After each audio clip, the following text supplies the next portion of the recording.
All right, welcome back, everybody. So we're just after the game jam. We didn't have a meeting on Friday, and so we're going to catch up on everything that was turned in then. But just so that you guys know, the game jam went great. We got one complete game from every group that participated. The links to all of them are in the main channel right here. So you can go play all of those if you like. They're really fun. And let's go ahead and take a look at what we've got in our project schedule. By the way, I was catching up on grading for all of the projects that you guys have turned in so far. I'm not quite done with it, but I caught up to, well, it's hard to quantify because they're not by week. So, like, I'm 4 or 5 columns over now with everything that's been turned in, but there's still some pending stuff for me to get. But I assigned grades to everything that I could. All right, let's go ahead and take a look. So, going first on this blue column, which is the Friday for the game jam, we'll start with Bronson.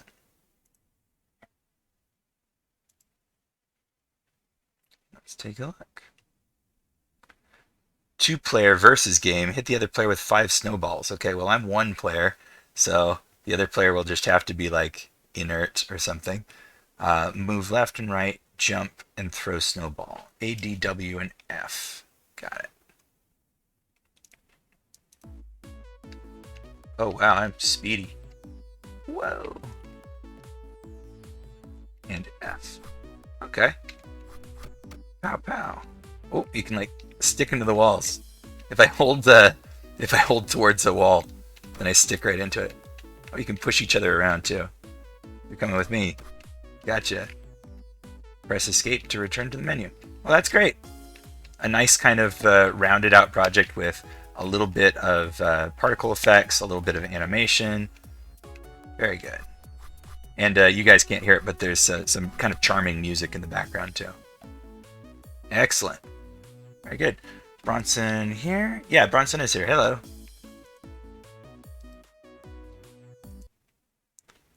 Well, if you don't have a mic, then that's okay. Someone's talking in rigging. Oh, you're in the wrong channel. You're in the rigging and animation channel. This is great. Do you have anything that you want me to pay particular attention to or any problems you want to discuss?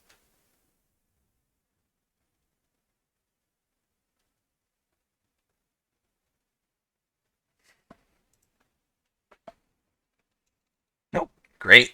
Very good job. Thank you. All right. Let's check out Devon's. Learn how to make a scoring system, I think it said. All right. Okay. I thought that we looked at this one, or maybe that was someone else following the same tutorial or something. I'll have to check it out. Actually, I think that was the one that we looked at last time, and he was discussing how getting the thing to go at different angles from the center of the paddle was one of the challenges, and I was glad that it worked out.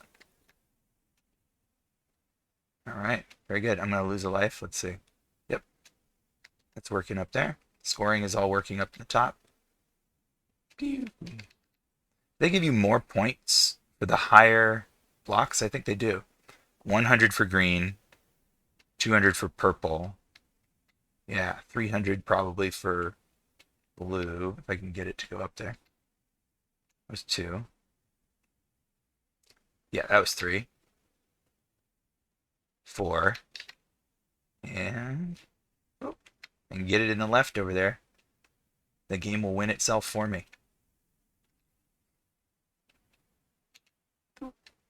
Oh, I'm just going to keep missing, aren't I? Uh-oh, now I've done it. Okay, very good. It works great. We don't have Devin in chat, I don't think. No, I don't see him here. But yeah, that was great. I think I even already graded that one. He was one of the alphabetically higher up on the list, and so I just happened to already get it. Very good. All right, let's go down. So we've got one that was abandoned here, and then this one, which is actually for today. This is Salvo. Let's take a look at that. Salvo, I think I saw this earlier because I followed you back on Sketchfab. Cool. So we've got a parking lot. There we go. So one thing I noticed, Salvo, is that the water, which I assume these are puddles of water, doesn't quite look like water because there's this really dense edge around all of the puddle areas. So what I would recommend there, I think it's due to the normal map. Just check. Yeah. So for puddles, don't put an edge on a puddle. A puddle doesn't work like that. It's not like a bevel. That would be like a crater, or maybe a pothole would work like that. But it's something that's making it not look as real by doing that. It's as if these are acid pools or something. They're eating away at the concrete. Does that make sense?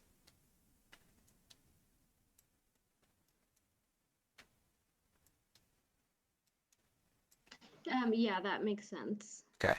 Then the other thing is that the size of these textures is too small for this environment because you're texturing this in the same way that you might texture a prop, whereas for an environment, it needs to be broken up into repeatable tiles so that you can have higher resolution textures covering smaller areas.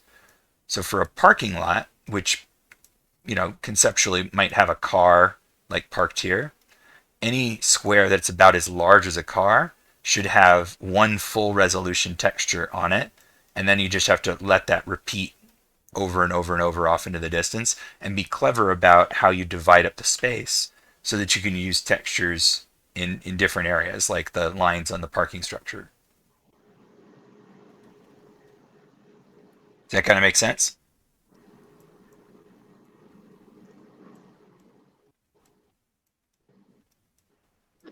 Kind of. Okay. So whenever we make large environments, Well, building I just things, don't want to put like the same textures. that's fine. You build I variants then. wanted something a little bit different. But then you're going to run into a size limitation. Like with this large of an area, there's just no choice but to have procedurally, tiling textures. You can have variant textures so that it changes a little bit here and there, but you can't escape that necessity. Usually what people do to cover up the fact that the texture is tiling is decorate it with other things like trash and parking spaces and stuff like that. Then you don't just look at the texture on the surface. And your puddles are a good step too. They could definitely be an alpha card floating just above the ground, or the height of the ground could be very, very subtly altered so that a puddle can show through the ground.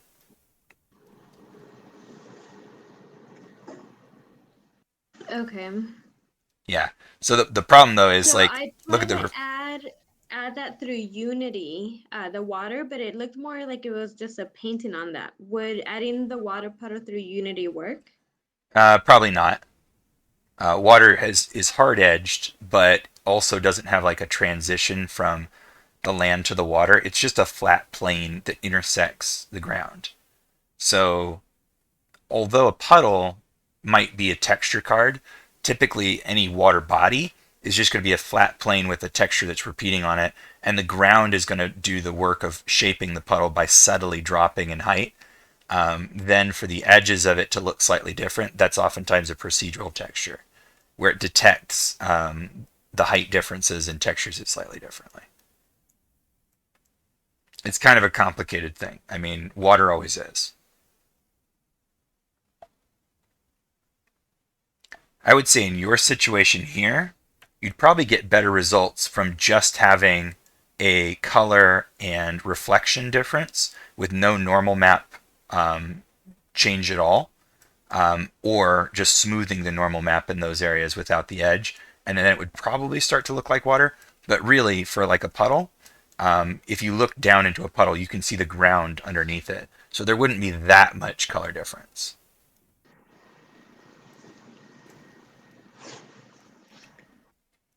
Okay. Yeah, just letting you know that UV is definitely my weakness. I'm still learning how to maneuver it, so I still have to learn a little bit more about it.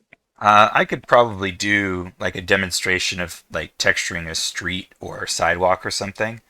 but it's going to be chopping it up into pieces that can tile. That's going to be the key there. It's why one of our assignments in digital painting was creating a seamless, repeatable texture because they're so useful.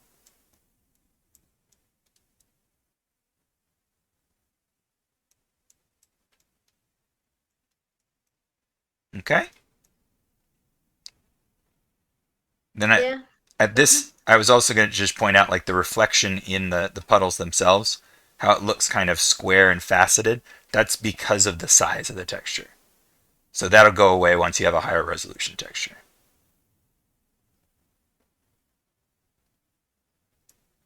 Okay. I think that one is SF10 resolution. Because on mine, I don't see it so squared like how you're seeing it.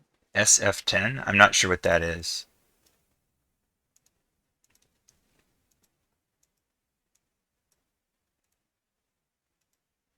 Trying to find something that's going to show me. I guess it's this one. Hmm. Specular. It's just nothing. It's weird. I'm not sure how it's being shiny. The metalness is black, which I thought it would have been white. I think it's this one. The metalness is pretty rough looking, so probably that's the one I would guess anyway. So should I add more of a reflection to the puddles? No, they've got a lot of reflection already. It's just that the texture that is telling it to be reflective, whichever one that is or combination, is so low resolution that it ends up being these anti-aliased pixels.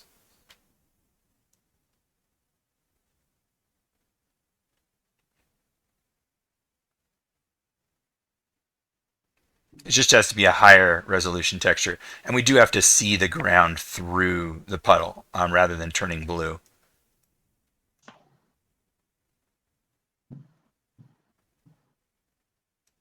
Because water is not blue. Water is clear.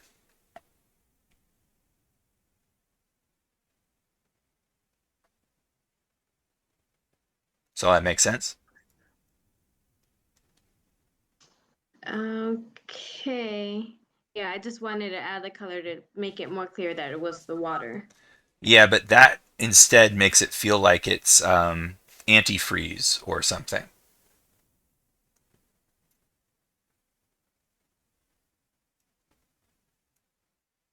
It makes it look like a miniature golf lake or something. Oh yeah, I can see that. Because like water will only be this color when we're outside in the open sky, largely because the sky is blue. That's why the water is blue, because it's reflecting the sky. And then it's darker because the water is deep, so only part of the blue reflects. But inside, you're not going to get that. Like in a parking structure, and especially at night, it's just going to be a shiny patch. So if I look like, Okay. if I get down really low like this and look across the parking structure, the parts of the concrete that are reflecting, they kind of look like a puddle. And especially since now we're not seeing the blue anymore, your puddles look more like puddles when I get way down here. But it's only because there's highlights. The highlights are making it look wet.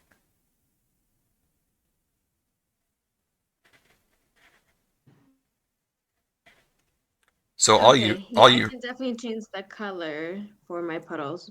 yeah, I mean there Um, really shouldn't be any color.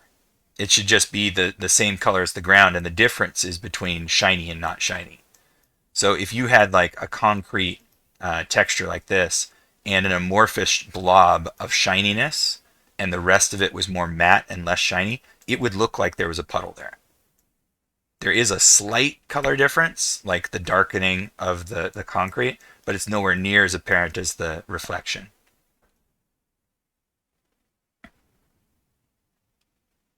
okay. All right? Yeah. Oh All man, right, I got it. thank you. Okay, let's see. We're down here. Keep going. And we've got one. Stylized battle rifle. Now I thought, Hadn't I already seen this one? Or maybe not? Oh, no. That was the first time. Because the last one was the crate, right? Yeah, the ammo crate. I think I actually gave you a grade already. One is one here? Yeah, one's here. I already gave you a grade for it. I just saw it earlier today, was all. And I saw it during the game jam, which was cool. Yeah, I like it. It looks fantastic.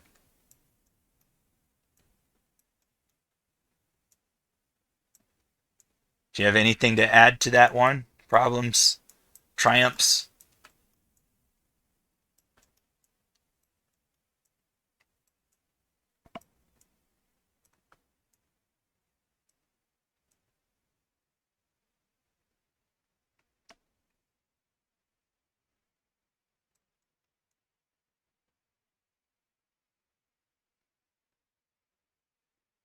I see under this part a little bit. Don't know why.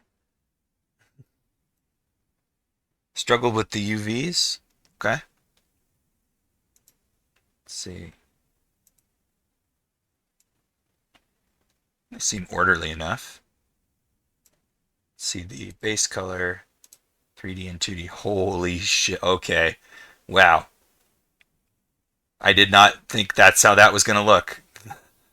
So I think Substance baked this for you, right? I mean, I hope so. Good. Okay. Because if that were created by a human being, that would be bizarre. But hmm, it's interesting. I can see a lot of places where things would be mirrored or would be repeated if you'd done this by hand. But I can't argue with the result. The 3D model itself looks fantastic. I just feel like to look at the texture sheet, it's really inefficient, I guess, because it's taking up so much space for so many things that could be shared, if that makes any sense. Oh, there's a little error right here too. So maybe there's something about the workflow in Substance that you can get a handle on, but I'm not sure. Certainly the object looks pretty good, especially just at a glance. But yeah, that texture sheet is pretty crazy. Take a look at like normal. Yeah, I mean, it's obviously baked this stuff in real nice, but occasionally here and there there's a little error. Interesting. I wonder if there is a good workflow for Substance in getting efficiently unwrapped, small sized texture pages for something like this. It'd be an interesting thing to look into. I haven't done the painter side of Substance at all, only the designer side. Good looking model though. All right, anything else to add? All good?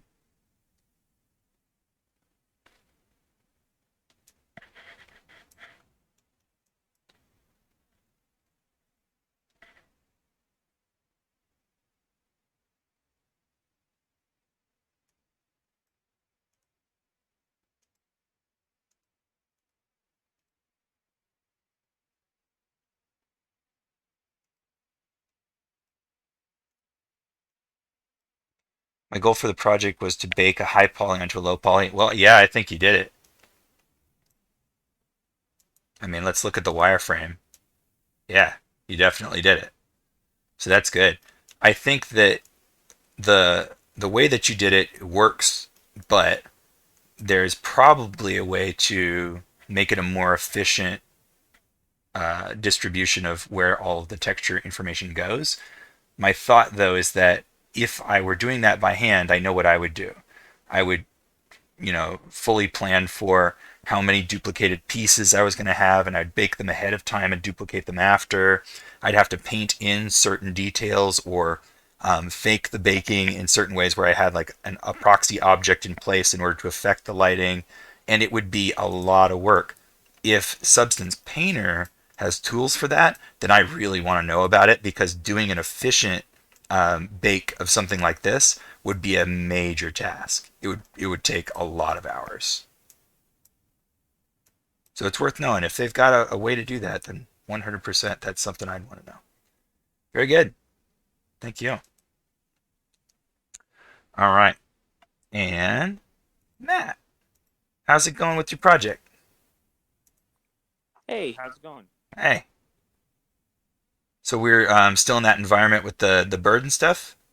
Yeah, I this submission is just some fixes to the stuff that you were having issues with last Okay. time, like being able to more easily shoot the bird, and Okay. you know, I still have a lot of issues everywhere else. So I'm gonna go ahead and just mute it. It's still playing its audio, by the way, just so that you can know. okay, cool. I still hear it all. Okay. So just like let's go try to shoot the bird. Yeah, and also I'd like to just how the hell am I going to fix this UI issue that you see? With I don't get it. I Don't think understand. yeah, UI is a whole nother beast of its own.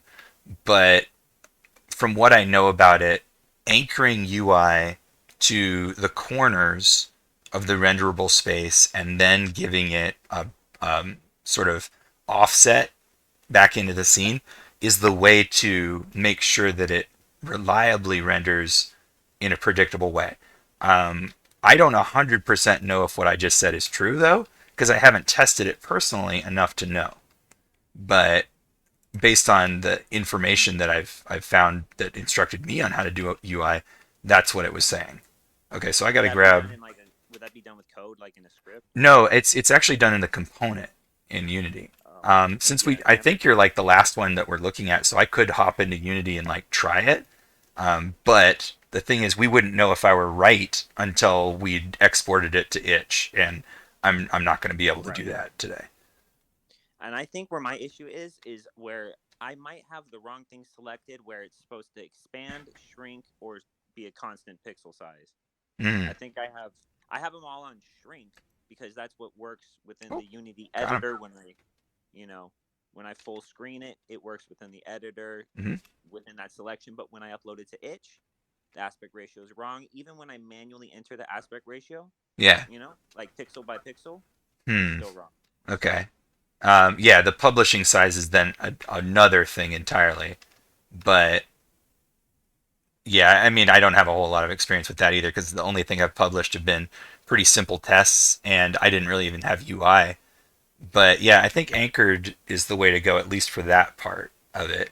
As far as the sizing, my gut says that a ratio is more important than a size. That if you typed in like a 16:9 ratio, that's going to affect it more than 1600 by 900 versus like 800 by 450 or something like that. That the actual Sure. pixel rendering size will change based on the platform, and that the ratio is the thing that you're kind of choosing. But again, I don't know that for certain. Anyway, all of this stuff worked well. The water disappeared for some reason, but Yes, I the uh, water's gone because it affects frame rate. ah, Secondly, you're about to right now on the rock you're on standing is another issue in which that I'm having. If you go ahead and press tab, you'll notice that for whatever reason, even though it works literally everywhere else, the second this character model is like zoomed to the boat, yeah, no longer does my mouse look work. Like it's the mouse is now gone. You can't, huh, you know, do anything. So let's say, for example, you, the player, had collected the other two orbs and now came to this rock, right? yeah, You're now SOL. You can't even click exit. You can't even click menu, and that's an issue, that in and is of an itself. issue. Yeah, okay, interesting. I have no idea why that would happen. I mean, I don't even have a guess for that one. Yeah, this is the sort of frustrating things that I'm dealing with, where like I'm able to get to points where I have advancements, and then a game breaking error just comes out of nowhere. Well, that sounds like game development to me. I mean, yeah, that I mean, really, that's kind of what happens is that you work and work, and if you're lucky, things work properly, and if it's normal, they break all the time, and fixing them is most of the job. But yeah, I mean, I don't have an answer. I For would real, the say only thing I want to do is like I'm cool with the mechanics that I've developed within this world. I'm ready to move on from it, but what I want to do is like figure out solve all why these those problems, stupid right? yeah, I want to figure out why those stupid problems are, you Yeah, know? and that's worthy because then you don't. run the risk of doing it again on another project, like once you figure that out. So, Precisely, because I've yeah. made a lot of what I feel are advancements. Like I was able to understand how to create an interactable menu, Yeah. with tabbing, and then be able to like move character positioning. And but if I do these methodologies within another game, I'm going to encounter the same errors that I'm at right now. So when I get there, I just get overwhelmed. Okay. Let's take a look in Unity because you were the last one in these two columns that I can see anyway. And so I'm just going to open up Unity and mess around with the UI stuff real quick to see if you're making your UI the same way or not. Because I think that at least is something that we could probably figure out. I happen to have this scene for my rigging class where they're getting ready to finalize their rigs. It's just importing everything. I don't know why it's doing that. There's like nothing to import. They're finalizing their rigs, and we're going to use this scene to demonstrate their animation. So here's what it is. If I just hit play. Wow, it's really struggling. So here's this capsule with a nose that can move around. And the camera is just stationary because we want to see all the sides of them. And we can whack into things and jump and fall off. And that's it. So let's give it a UI and see. Okay, so before you do that, I Yeah. have so that component window for the game render is set to 4.3, not free aspect. So if you hit the drop down and switch over to 4.3, that's what I got it. I'm not even sure where to find that drop down. You can find it in game. Oh, over in game. In game? Oh, in game. Here. Yeah. The play window, of course. Why was So that set to one time scale? That GHD, go ahead, drop that down to 4.3. 4.3. I don't even see it. You don't? Wow, that's crazy. I got 16:9 free aspect, full HD. I made this one because of a project, and this one, well, I can make a 4.3. 4. Oh, 3.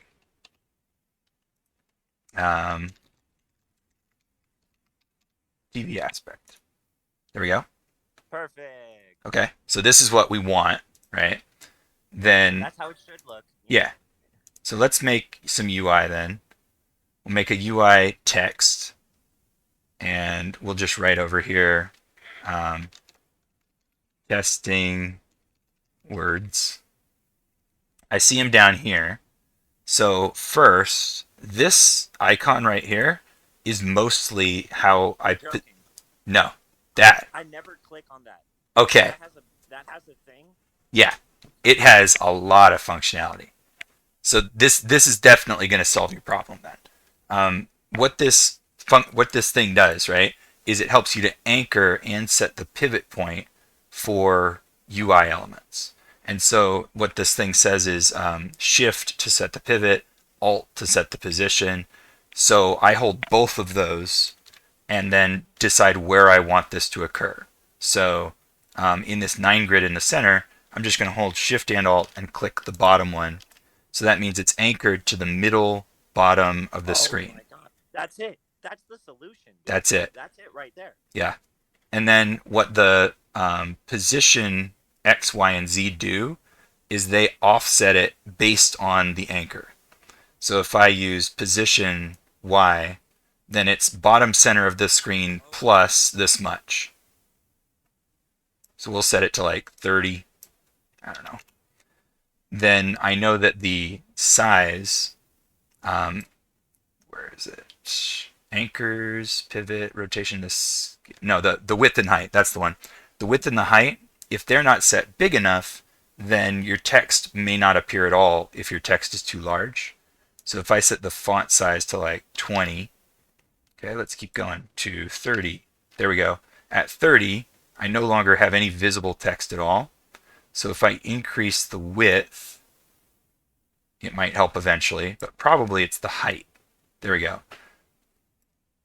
Okay. Let's It's still the same. It's basically anchored at that point on the screen, and you're just increasing that drag box that's on it, right? yeah.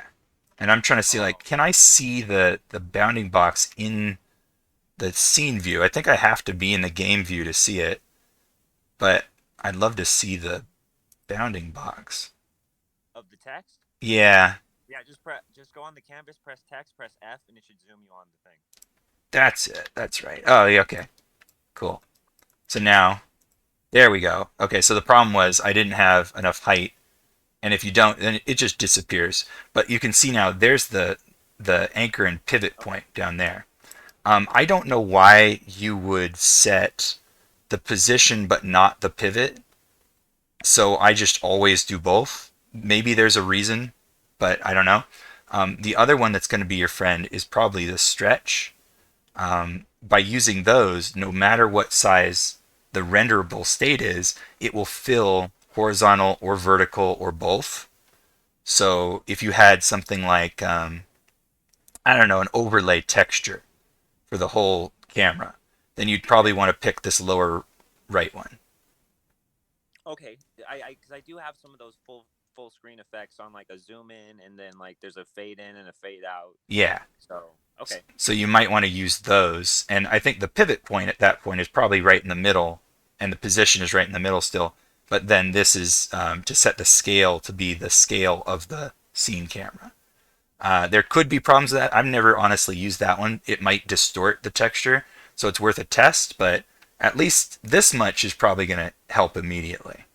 that will very Cool. much so.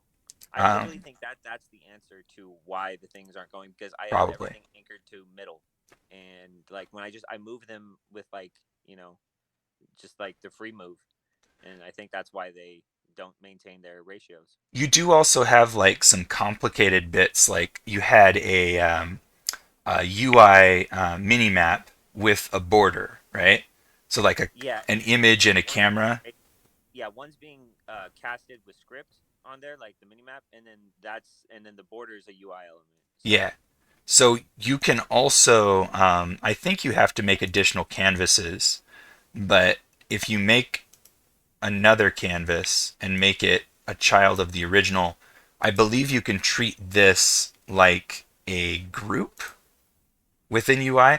I might be wrong. I'm trying to remember back to the project where I did it, but as long as the canvas is underneath the what you're talking about, like the mini map, right? You're saying put the canvas under the mini map so it's like positionally there. well, what I'm saying is that I know that there's a way to group things together so that you can place both of them and not have to anchor them repeatedly. So, like for instance, if I just add an image here, UI image. I don't actually have an image to add, but we'll just say this one is going to be like the map, and then this other one, UI image, is like the border of the map, right?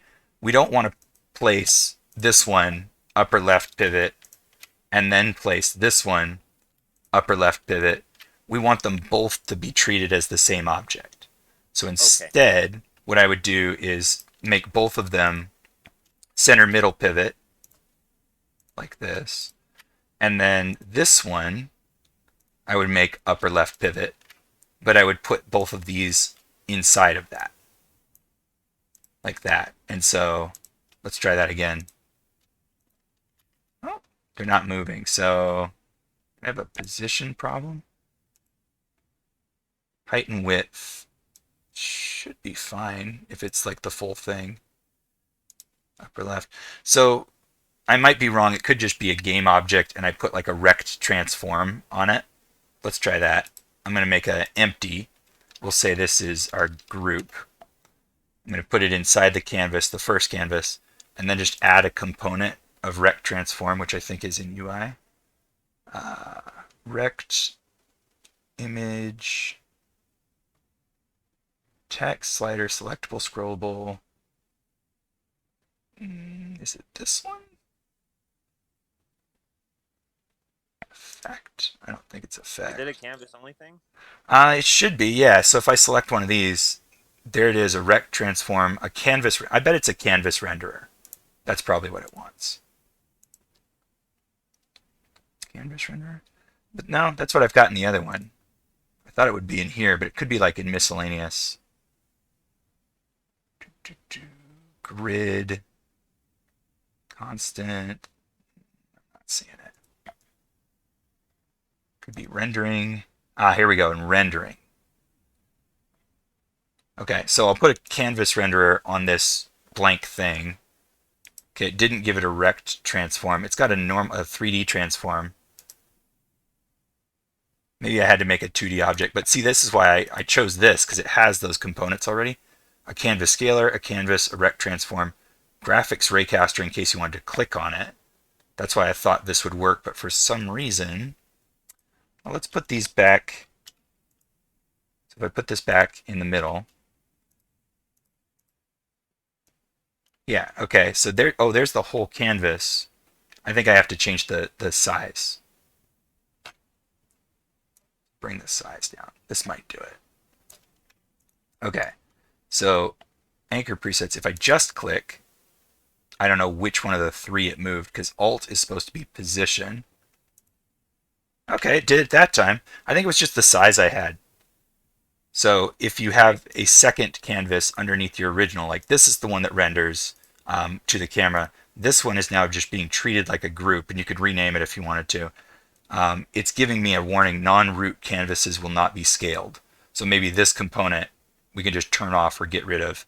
But this I would now probably name like map group, and it would be the thing I would use to place and, you know, give the border and everything.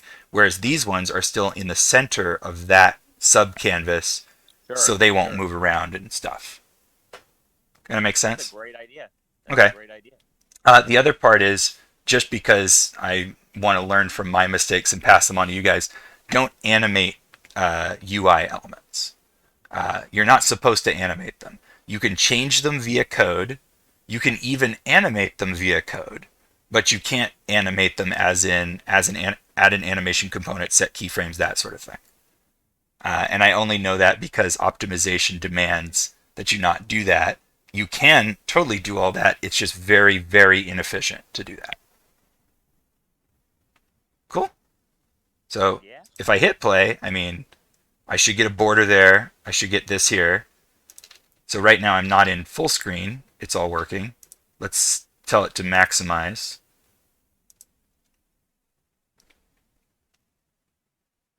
Yeah, it's kind of letterboxing it. But it scaled it. See, it scaled your image on the upper left. I don't think it scaled the image. I think it scaled the scene. But yeah, I see what you mean. Like, as in it appears smaller. I think it appears smaller because the resolution changed. Right? The aspect ratio didn't, but the resolution did. Sure. So if you want like a really predictable outcome, the good thing about the way that I just showed though is that even though the size of this kind of perceptibly changed, each element within it will still have its same relationship, so they'll still fit together nicely. Okay. And then if I wanted to send it out at like a higher resolution, I could just simply make that thing a little bigger in the game, There we go. So here's a good kind of demonstration of what happens on different devices. Is like the elements are staying the same size. They're just kind of like crowding together more and more, or like spreading apart more and more. So all you kind of need to know is like what's the minimum size that it's going to be rendered at, and then the maximum size sort of takes care of itself. Your UI gets smaller. So up here, I think what I would do is assume that the smallest size would be like 600 by 900, because that's kind of the smallest I can imagine. So width would be 900, height would be 600 pixels. I'm just going to call it smallest. And then if your game looks good in that resolution, then you're basically fine. So whatever the aspect ratio is that you're trying to observe, I think I did just change it, the aspect ratio. Or is that a 4? No, I'm trying to figure out if that's a 4:3. But I'm bad at math. It's definitely not. I can see once I did that. My original idea with the 4:3 way back when I started it was that I wanted to render it out in the lowest quality, like 144 or like 240. That way it's kind of gives that Nintendo 64 vibe, because the assets are already low poly, and I wanted it to be kind of that vibe in the first place. But Oh, you wanted the output to be kind of pixelated?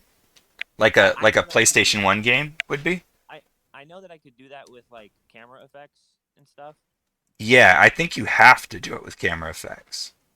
I know. Yeah, I know. Whenever I play it myself, I just play it really low, really small. I'm trying to figure out how to actually do that. I think it would be an asset that you'd have to get and then like I put it on the camera. I'm not sure. I think that you can specify your rendering scale as well as your rendering size, and that would kind of do it That as would a be tight though. simple fix. I'm just looking through these settings to see if anything jumps out because this viewport rectangle, oh, wait, maybe four values indicate where on the screen this camera will be drawn. No, so that is for two-player games. So if you wanted less than, Oh, I see. right, I see. Okay. that's for a two-player game. So no, but there, I know there's like a render texture is one way that we could do this. I just don't know enough about final output settings. And that's something that I would want to figure out like after I'm done designing the whole game. Like that's like in build thing, Like that's like an Yeah, aesthetic thing yeah. at the end. But in the project settings player is one of them. Quality, I don't think has anything to do with it, but I know there's a render, there's a graphics setting. Mm, I'm not sure because I've got the WebGL tab open, and here's the PC Linux standalone. That also changes it too. It's something I definitely don't know the answer to offhand, but I believe that it's easy enough to achieve without a whole lot of extra work. That you essentially just tell the camera Yeah. render at this size exactly, and then you scale the result up, and everything looks pixelated. Yeah, Um, exactly. That's Something exactly like what I that. was wanting to look into at some point for because that's the style that I got when I started building it in the first place. But I do have Yeah. something that you could answer though. You could What? probably answer this question. Go for it. Am I submitting my stuff wrong? Because I only have one thing on Canvas graded, and it was the first thing that I submitted. I don't And for think so. everything else, I didn't go to Canvas yet. So do I still need to go to Canvas for Let these me other things? check. I'm gonna look real quick. I can't show grades on camera, so I gotta do it on Of the. course, of course, of course. Bu- bu- bu- bu- I've got.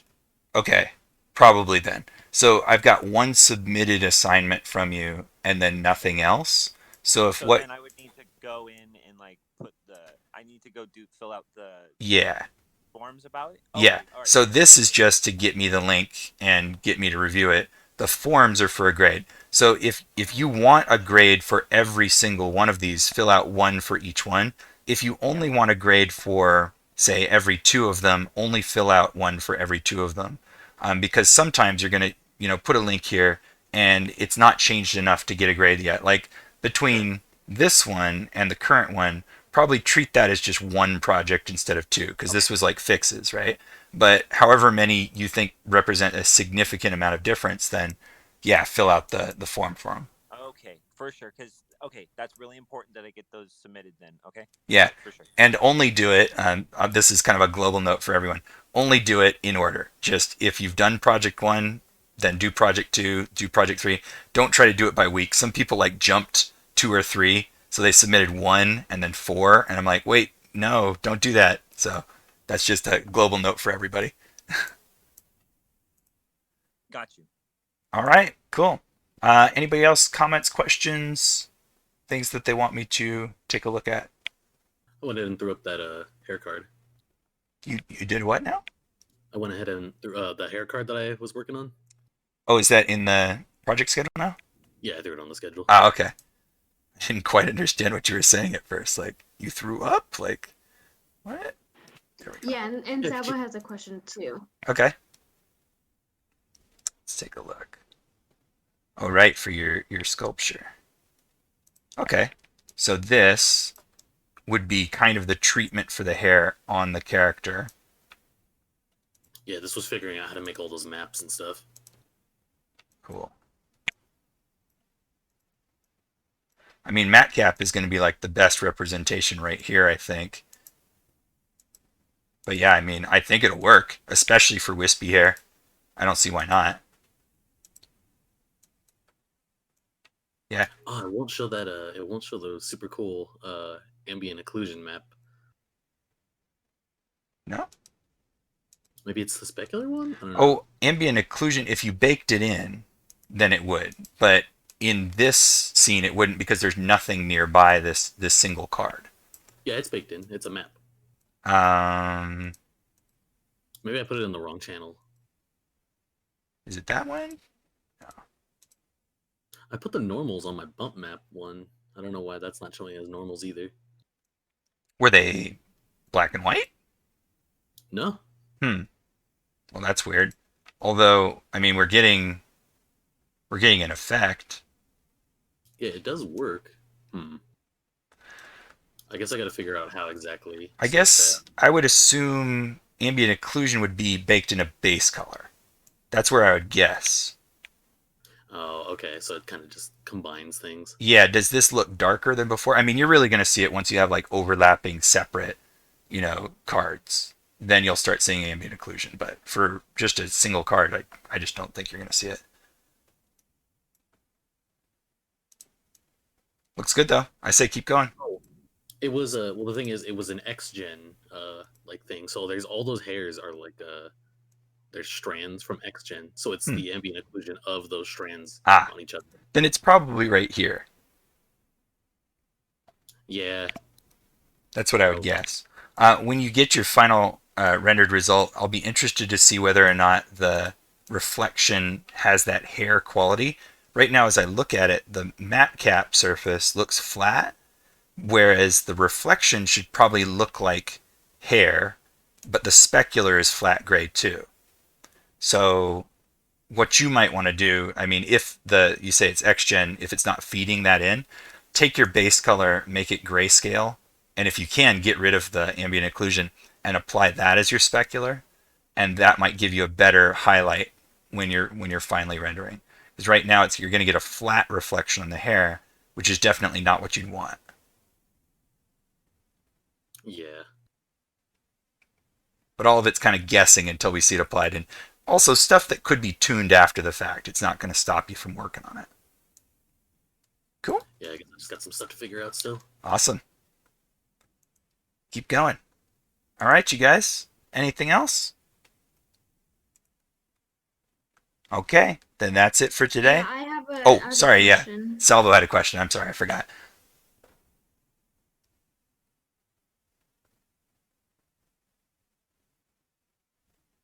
Okay, so I would like to see how to do the Unity and how to change the light reflection for my project.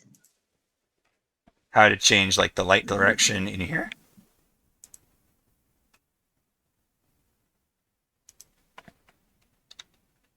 Is that what you mean?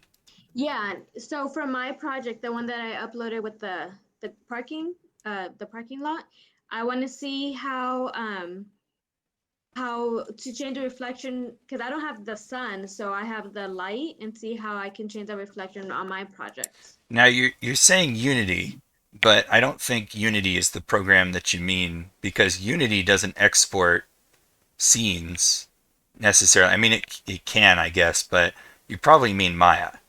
Is that right? No. No, you mean this program that we're looking at right now, Unity? Yeah, I'm talking about Unity, not Maya. How did you get something from Unity into Sketchfab?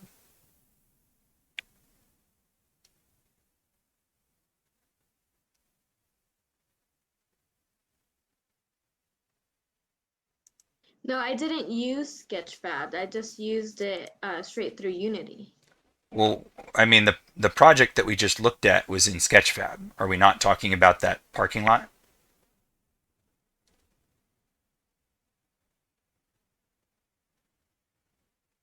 Yeah, so if you just go ahead and pull up my project, then I can explain it further. Yeah, I'm just saying that you keep saying Unity, and to my knowledge, Unity is for games and standalone, rendering.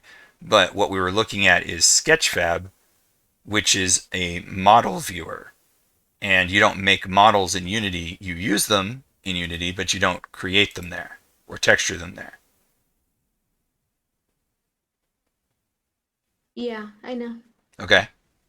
So you're saying how to change this light's yes. direction exactly. Okay, That light. like this. You hold down Alt and right click and drag.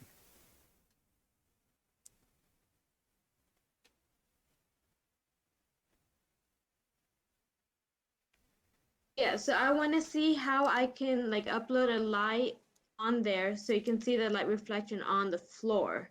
And So I'm trying to learn how to do that you have in to this project. use their lights. Sketchfab has its own rendering, and so it has inbuilt lighting and environment. So you don't import any lights to it. You just move the lights that are already in here. So let's look at like this donut, for instance, because it's got some interesting lighting. So I'll go to the 3D settings for it. And in the lighting tab here, give it a Yeah, second. I'm just more concerned on how to use it through Unity, not through Sketchfab. See, that's where I'm confused because you're asking about your project, which is on Sketchfab. Where does Unity enter in? Like Unity is more like Maya. I've got a directional light and I could create a point light, spotlight, area light, etc. But that's nothing like what Sketchfab is like.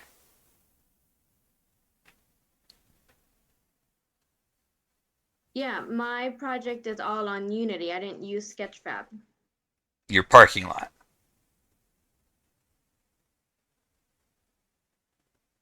Okay. So are you trying to make like halogen ceiling lights?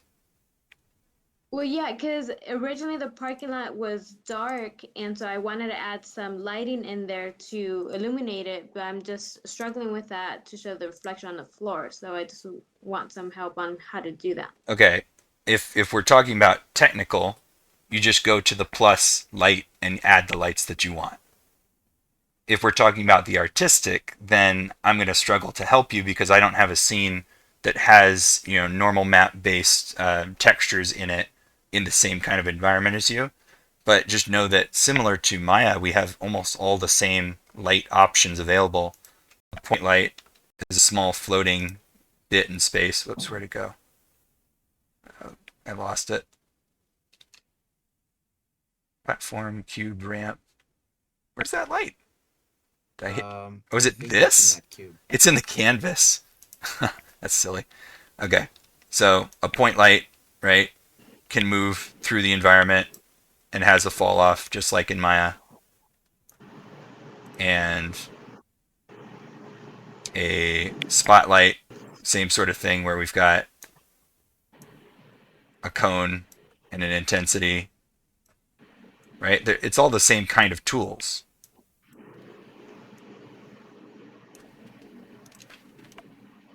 The only big difference is the sky back there. And if your scene is enclosed, you don't have to worry about the sky.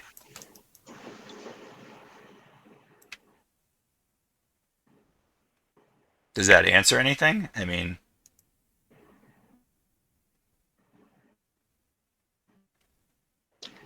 Um,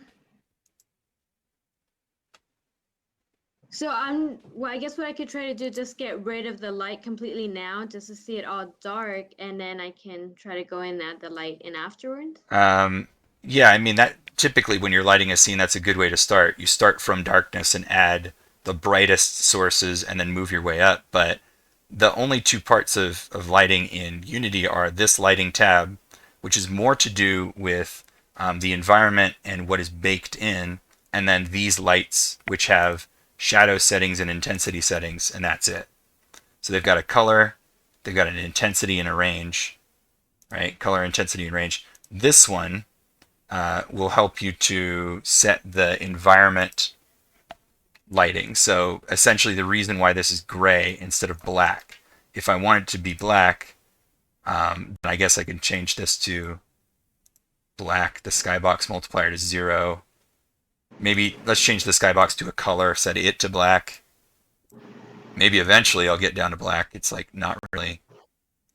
There we go. Environment reflections all the way down. There we go. So now I've got a black scene, even though the sky is still this default skybox. I could take that off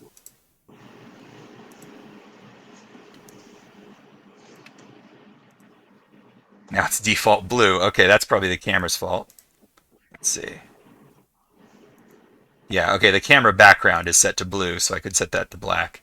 There we go. Now we got black, black, black everywhere except for the lights. These are the things that you'd probably play with, right? The cameras, background, and clear flag, skybox, or nothing. The lighting tab, which is found Windows rendering lighting, which can help you control the environment lights and whether or not there's a skybox. And then the lights in the scene. There's actually even more to it than that because there's post-processing passes that you can do in Unity, but it's so complicated I would need to prepare something to demonstrate all that. But does this at least give you an idea of like where to start with this? Yeah, yeah, that helps a lot. Okay, so yeah, get the lighting tab up, and the scene and environment tabs are the ones you're going to play with. Play with the lights in the scene. At least that will get you closer to your goal. But to do like a rendering demo, I don't even know very much about it, but I would have to prepare something. Okay? Okay. And one more question. Yeah. What about if I wanted to add a glare? Like a lens flare, that's a post-processing effect. So it is a component that is added to your camera that does things to the rendered result. I think you need to have a package loaded. Windows Package Manager post processing. You have to install that, and then you get the ability to add post-processing effects. But that is a little bit complicated, and you probably need to follow a tutorial for that one.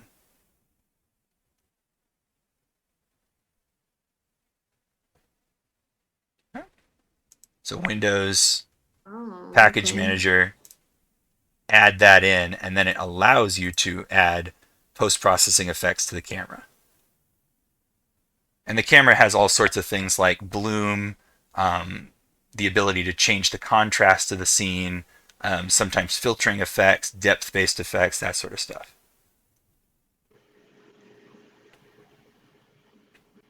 That one I can demonstrate because I have done that one before, but I would need to grab a bunch of textures and stuff to do anything more worthwhile than this. But it is something I could prepare for Friday.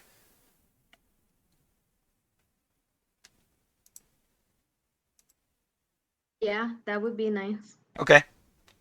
Then I will. And I'll put all this stuff back so my scene doesn't look so weird. All right, you guys. If that's it, can Unity render out scenes similar to Maya? Unity can, but that's not what it's meant for, and you're going to have to jump through some hoops and probably install some packages to do that. I've seen that they have I don't know what it is, a utility package that lets you do that, like render out a scene from real-time simulation. I've never personally done it, and it's not what Unity is best known for. But yeah, I mean, on their website, they have full rendered, beautiful scenes that were rendered from Unity. So it's possible, but I don't know how many hoops you got to jump through to do that. You can play around with the universal render pipeline. That's kind of like the basic. It's kind of like the basic package. That's this one right here. Something like that. There's like an entire Unity scene project thing. I will warn. Just that package. Yeah, you can absolutely. I will warn you guys though that this is very technical. From an artist standpoint, it's very technical and it's very powerful. But you better really be sure that you want to get into rendering technology before you start messing around.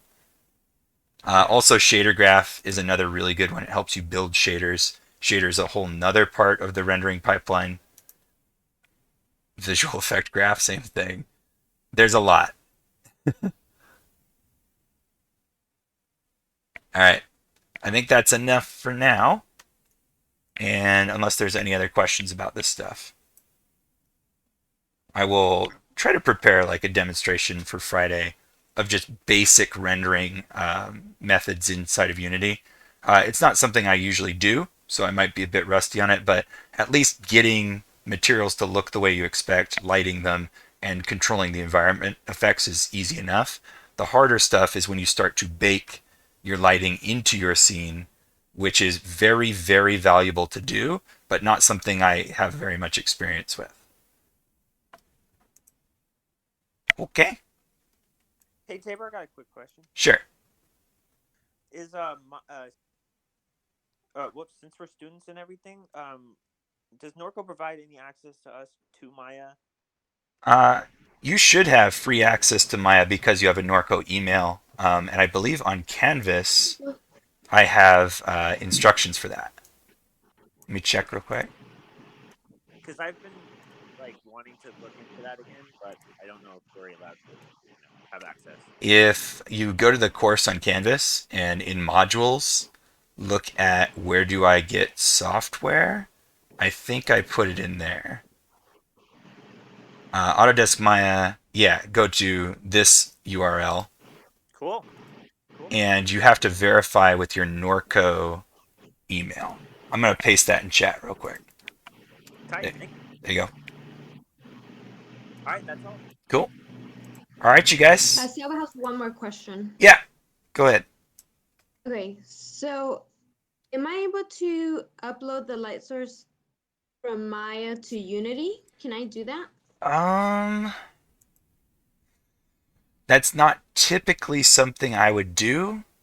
I want to say that Unity is smart enough to know that it's a light and to put one of its own where yours was, but I'm not sure that that's what it would do. Know that the Unity lights and Maya lights are completely different as far as their detailed settings are, even though basically they work the same. My guess is that it wouldn't work, but I'd say it's worth a test. It's worth a test to find out.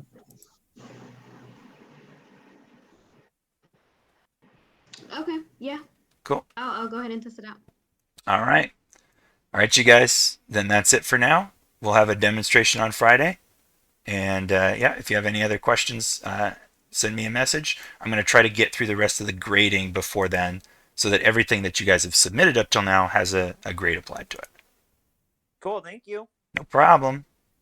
Yep. Thanks, Edward. See you guys.